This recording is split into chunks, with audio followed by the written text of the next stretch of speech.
हिंद दोस्तों, this is Diksha this side and welcome to my channel learn and flourish. तो आज हम कुछ इंपॉर्टेंट क्वेश्चंस डिस्कस करेंगे सीडीपीओ साइकोलॉजी के, जो कि द मोस्ट इम्पॉर्टेंट हैं आने वाले दिनों में आर्मी पब्लिक स्कूल एग्ज़ाम के लिए। तो जल्दी जल्दी हम कुछ चीज़ें डिस्कस कर लेते हैं बिना टाइम वेस्ट किए। दिस इज़ वाई मैंने इसको ऑब्जेक्टिव फॉर्म में नहीं रखा, because as soon as possible हमको ये कंप्लीट करना है। तो पहला क्वेश्चन है हमारा, and please don't miss the session, last तक देखें। पहला क्वेश्चन है हमारा, the first intelligence test is given by. Intelligence से बहुत सारे क्वेश्चन पूछे जाते हैं। तो पहला इंटेलिजेंस टेस्ट किसने दिया था? तो वो अल्फ्रेड बिने ने दिया था। किसने दिया था? अल्फ्रेड बिने। बिने, केवल बिने भी लिखा मिल सकता है आपको हिंदी में, ऐसे केवल बिने भी मिल सकता है, अल्फ्रेड बिने भी मिल सकता है। तो 1905, ये डेट भी याद रखना ज़रूरी है। 1905 अल्फ्रेड बिने ने सबसे पहला टेस्ट दिया था। ठीक है, अगर हम बात करें तो सबसे पहले तो इंटेलिजेंस टेस्ट दे दिया, चलो ये सारी चीज़ें हो गई। उसके बाद मेंटल एज का कॉन्सेप्ट आया था। उसके बाद मेंटल एज का कॉन्सेप्ट आया, और वो कौन लाया? उसमें भी बिने थे और साइमन थे। बिने और साइमन, अगर साइमन नहीं भी है तो भी बिने भी सही होगा, कहीं कहीं ऑप्शन में केवल बिने भी दे देता है। ठीक है ना। तो पहला मेंटल एज कॉन्सेप्ट आया बिने एंड साइमन के द्वारा। इसके बाद कॉन्सेप्ट ऑफ आईक्यू, आईक्यू का कॉन्सेप्ट कौन सबसे पहले लाया? ठीक है, देखो कंफ्यूज नहीं होना है। सबसे पहले इंटेलिजेंट टेस्ट सबसे पहले किसने कराया? तो वो बिने ने कराया। आईक्यू का कॉन्सेप्ट, आईक्यू मतलब क्या? Intelligent quotient. इंटेलिजेंट कोशेंट ये सबसे पहले कौन लाया? तो ये विलियम स्टर्न। कौन लाया? William stern. Okay, question number 4 की बात करते हैं। आईक्यू का फॉर्मूला, इंटेलिजेंट कोशेंट का फॉर्मूला सबसे पहले कौन लाया? तो वो था टर्मन। कौन थे वो? टर्मन। और वो फॉर्मूला क्या था? आईक्यू का फॉर्मूला क्या था? हमको पता होगा, MA mental as upon CA chronological age into 100। Okay, ये चंगा नहीं है एक्चुअली, आप इसको थोड़ा सा मैं इधर लिख देती हूँ। क्या है? MA upon CA into 100। MA means क्या? मेंटल एज, और क्रोनोलॉजिकल एज मतलब जो रियल एज है आपकी, और इंटू 100। ओके, तो ये किसका फॉर्मूला है?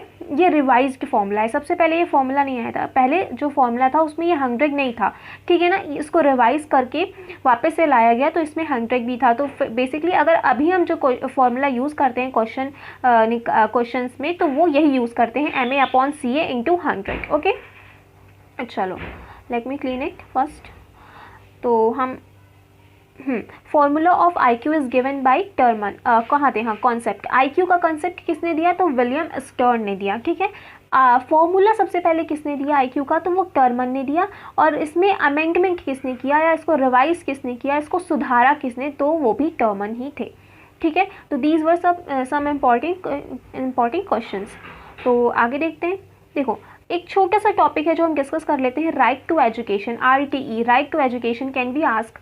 ओके, बहुत ही ज़्यादा इंपॉर्टेंट टॉपिक है। तो सबसे पहला कहा गया है कि सबसे पहले ये आया कब, ये बना कब? तो 4 अगस्त 2009 को ही बना।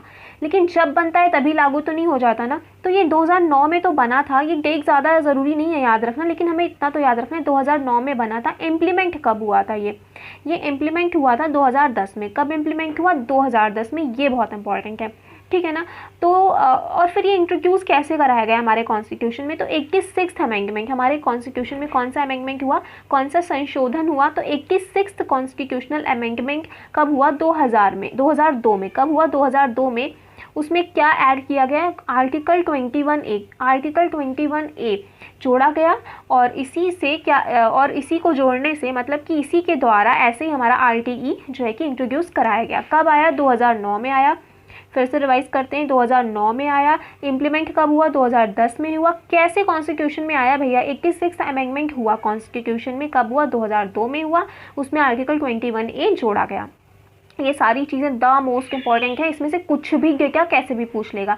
RTE में कहा क्या गया है बेसिकली? तो RTE कहता है primary education is fundamental right for 6 to 14 years old children, यानी कि 6 से 14 वर्ष तक के बच्चों की जो शिक्षा है उसको अनिवार्य शिक्षा है। That is the fundamental right है हमारा, मतलब कि ये हमारा फंडामेंटल राइट है, इसको फंडामेंटल अधिकार बता दिया गया है RTE में। राइट टू एजुकेशन, नाम ही में है राइट टू एजुकेशन, एजुकेशन के राइट की बात की जा रही है 6 से 14 वर्ष तक के बच्चों की। तो दिस इज़ RTE। ओके, चलो नेक्स्ट क्वेश्चन है हमारा ऑब्जेक्ट परमानेंस। अब थोड़ा हमने स्टेजेस पढ़े हैं ना, डेवलपमेंट के स्टेजेस हैं और पियाजे ने जो है कि बहुत सारे स्टेजेस बताए हैं, तो उन्हीं स्टेजेस से कुछ क्वेश्चंस हम देखते हैं। ऑब्जेक्ट परमानेंस की बात कर रहे हैं कि ऑब्जेक्ट परमानेंस जो है कि कौन से स्टेज में आता है, ठीक है ना। पियाजे ने स्टेज दिए ना, sensory motor, pre operational, concrete operational and formal operational. उसमें से पूछ रहे हैं कि ये जो ऑब्जेक्ट परमानेंस है ना, ये ऑब्जेक्ट परमानेंस है ना, ये कौन से स्टेज में आ जाता है बच्चों में। तो ऑब्जेक्ट परमानेंस आता है हमारा हम एक just minute late me clean. Object permanence आता है हमारा सेंसरी मोटर स्टेज में। किस में आता है? सेंसरी मोटर स्टेज में। और सेंसरी मोटर स्टेज का टाइम पीरियड क्या होता है? जन्म से लेकर के 2 वर्ष तक। जन्म से लेकर के 2 वर्ष तक। देखिए इस तरह हम क्वेश्चन भी डिस्कस कर लेंगे और ज़रूरी कुछ टॉपिक्स एंड थ्योरीज भी हमारी डिस्कस हो जाएंगी। तो ऑब्जेक्ट परमानेंस आता है हमारा कब? सेंसरी मोटर स्टेज में आता है और इसकी जो टाइम पीरियड है वो क्या है? बर्थ टू 2 ईयर्स, जन्म से 2 वर्ष तक का, ठीक है ना। तो आगे चलते हैं। सेंसरी मोटर स्टेज ही हमारी सबसे पहली होती है, फिर प्री ऑपरेशनल होती है, ठीक है, फिर concrete operational, then formal operational. याद आ गया? ओके, ठीक है, रिवाइज ही करना है हमको तो ये सारी चीज़ें। फिर क्वेश्चन नंबर 7 है कंजर्वेशन और रिवर्सिबिलिटी पूछ रहा है। कंजर्वेशन और रिवर्सिबिलिटी कौन से स्टेज में आते हैं? तो वो आते हैं हमारे कंक्रीट ऑपरेशनल में। कब? कंक्रीट ऑपरेशनल में, और वो टाइम पीरियड है 7 से 12 साल तक, ठीक है ना। कंजर्वेशन और रिवर्सिबिलिटी क्या होता है? कंजर्वेशन मतलब संरक्षण, लाइक कि अगर कोई सामान जैसे कि मैंने कैन से कि हाँ मान लो मैंने बिस्किट्स ली, ठीक है ना, और कैसे मैं बताऊँ, हाँ चलो एक बाउल है, एक ये बोल है, नॉट बाउल, इट्स अ बोल। इस बोल में मैंने कुछ बिस्किट्स डाल दी, ठीक है ना। तो ये बोल थोड़ा फैला हुआ है, तो बिस्किट बिखर गई, ठीक है। अब मैंने एक ग्लास में बिस्किट डाली, ये इतना बड़ा सा ग्लास है, इसमें बिस्किट डाली तो यहाँ तक ही केवल बिस्किट आई। लेकिन जब बच्चा देखेगा तो उसको लगेगा कि इसमें इस बोल में बिस्किट ज़्यादा है, इस ग्लास में बिस्किट कम है, ठीक है ना। तो इसको क्या कहते हैं? इसी को कंजर्वेशन का सिद्धांत, प्रिंसिपल ऑफ कंजर्वेशन कहते हैं, ठीक है ना। और रिवर्सिबिलिटी की बात करें तो रिवर्सिबिलिटी मतलब क्या? लाइक बर्फ़ से पानी हो जाना, पानी से बर्फ़, यानी कि कोई भी चीज़ है अपना स्टेट बदल रही है, अपना फॉर्म बदल रही है, तो उसको रिवर्सिबिलिटी कहते हैं। जैसे कि कपड़ा मार्केट से लेकर आए, उस कपड़े को सिलवा करके दूसरा कपड़ा बनवा लेना और वापस से उस कपड़े को खोल देंगे तो वापस से वो कपड़ा बन जाएगा ना, तो ये होता है रिवर्सिबिलिटी, मतलब फॉर्म चेंज होना। तो बच्चा ये कंजर्वेशन और ये फॉर्म चेंज होना, रिवर्सिबिलिटी को कौन से स्टेज में मतलब समझने लगता है, कौन से स्टेज में आ जाती है? तो वो आती है कंक्रीट ऑपरेशनल में। कब आती है? कंक्रीट ऑपरेशनल में, ठीक है। आगे बढ़ते हैं हम। वैसे भी देख लीजिए 7 से 12 वर्ष तक का बच्चा ये सारी चीज़ें समझ लेता है। उसके बाद बात करते हैं, क्वेश्चन नंबर 1 कह रहा है self centric behaviour of child is related with which stage. मतलब कि बच्चा सेल्फ सेंट्रिक कब होता है? बहुत ज़्यादा मतलब कि खुद में ही घुसा रहना, सेल्फ सेंट्रिक होना, लाइक हम ही हम है, लाइक ईगो वाली फीलिंग कब होती है? ईगो नहीं कहेंगे लेकिन कैन से कि हाँ बच्चा थोड़ा सेल्फ सेंट्रिक होता है, केवल अपने को ही समझता है। तो वो प्री ऑपरेशनल में होता है 2 से 7 वर्ष की अवस्था में, ठीक है, 2 से 7 वर्ष की आयु में, प्री ऑपरेशनल स्टेज में, ठीक है ना।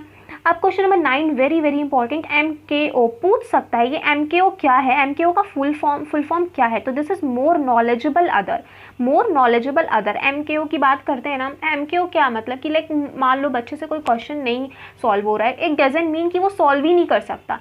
इट मीन्स कि भाई थोड़ा सा उसको ज़रूरत है किसी की हेल्प की, और वो हेल्प कौन करेगा? वो हेल्प करेगा MKO करेगा। Who is MKO? More knowledgeable other, मतलब उस बच्चे से उसको ज़्यादा जानकारी है, थोड़ा ज़्यादा जानने वाला है, ठीक है ना। तो बेसिकली हमारा कॉन्सेप्ट ये है कि बच्चे को कुछ नहीं आ रहा है तो हमको ये नहीं समझना है कि वो डम है, स्टूपिड है, इडियट है, बिल्कुल भी नहीं समझना है, क्योंकि बच्चे ऐसे नहीं होते हैं भाई। कोई बर्थ से ही बहुत बड़ा आर्यभट्ट नहीं होता, हम धीरे धीरे सीखते हैं। तो अगर बच्चे को नहीं आ रहा है तो हमें उसको कोई टैग नहीं दे देना है, बल्कि उसकी हेल्प करेगा। कौन करेगा? MKO करेगा, मोर नॉलेजेबल अदर करेगा, ठीक है। बस ज़्यादा ज्ञान नहीं देना है। आगे देखते हैं, क्वेश्चन नंबर 10 है according to Vygotsky learning can't be separated from. मतलब वाइगॉत्स्की ने लर्निंग की बात की है, तो अधिगम की बात करते हैं तो वो कहते हैं कि अधिगम को किससे अलग नहीं किया जा सकता। मतलब कि वाइगॉत्स्की के अकॉर्डिंग अधिगम के लिए सबसे ज़्यादा इंपॉर्टेंट चीज़ क्या है? तो वो है सोशल कंस्ट्रक्ट। मतलब वाइगॉत्स्की ने सबसे ज़्यादा जो है कि समाज, सोशल टर्म की बात की। तो कहीं भी अगर आपको लर्निंग डेवलपमेंट से रिलेटेड क्वेश्चन पूछे और वाइगॉत्स्की का पूछा है तो हमेशा सोशल कंस्ट्रक्ट पे ही, सोशल सामाजिक चीज़ों पे ही आपको टिक करना है, बिकॉज वाइगॉत्स्की ने एकदम लर्निंग को, डेवलपमेंट को समाज से ज़्यादा जोड़ा है कि बच्चा समाज के साथ इंटरेक्शन करके सीखता है, समाज और उसकी जो है कि लैंग्वेज डेवलपमेंट भी, सोशल लैंग्वेज डेवलपमेंट में भी उसका जो है कि समाज का बहुत हाथ होता है, ठीक है ना। तो Vygotsky is directly related with society और social construct. Okay, so these were are 10 question. और साथ में हमने RTE भी जो है कि डिस्कस किया। तो अगर आपको ये सेशन अच्छा लगा हो और आप चाहते हैं कि मैं ऐसे और सेशंस लेकर आऊँ कुछ दिनों के अंदर, then please hit the like button, do subscribe to my channel and don't forget to share the video because sharing is caring। and मुझे कमेंट सेक्शन में ज़रूर बताएं आपको ये सेशन कैसा लगा। और अगर आप और सेशन चाह रहे हैं, आप नहीं भी चाह रहे हैं, तो मैं जो है कि AWS की प्रिपरेशन के लिए मैं कुछ सेशन फटाफट लाऊंगी जिससे कि आपका जल्दी जल्दी पेडागोजी और करेंट अफेयर्स आपका प्रिपेयर हो जाए एंड रिवाइज हो जाए। ओके, सो जय हिंद, टेक केयर।